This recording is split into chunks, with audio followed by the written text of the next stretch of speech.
नमस्कार। आज मैं आप सभी के सामने भगवान श्री राम के महान जीवन के बारे में कुछ विचार प्रस्तुत करना चाहता हूं। राम को हिंदू धर्म में मर्यादा पुरुषोत्तम कहा जाता है।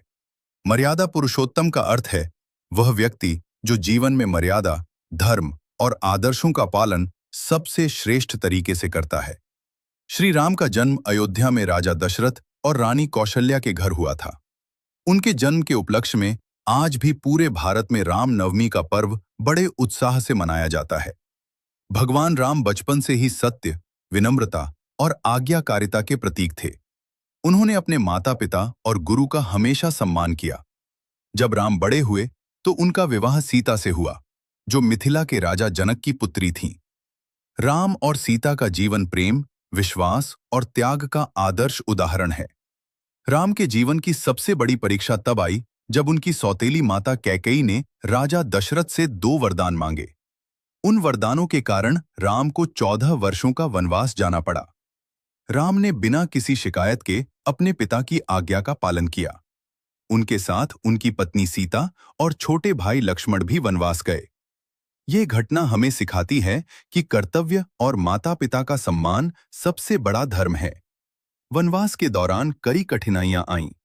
इसी समय रावण ने सीता का हरण कर लिया और उन्हें लंका ले गया। सीता को वापस लाने के लिए राम ने अपने भक्त हनुमान और वानर सेना की सहायता से रावण के खिलाफ युद्ध किया।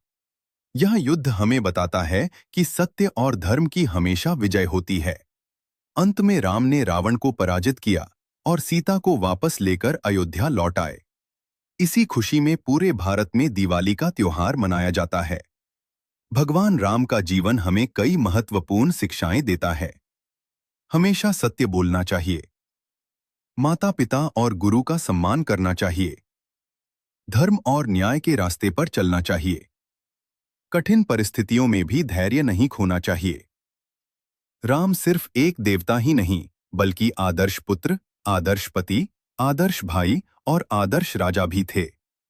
आज के समय में अगर हम भगवान राम के आदर्शों को अपने जीवन में अपनाएं, तो हमारा समाज अधिक अच्छा और नैतिक बन सकता है। अंत में मैं यही कहना चाहूंगा कि भगवान राम का जीवन हमें सिखाता है कि सत्य, धैर्य और धर्म के रास्ते पर चलने वाला व्यक्ति ही सच्ची सफलता प्राप्त करता है। धन्यवाद।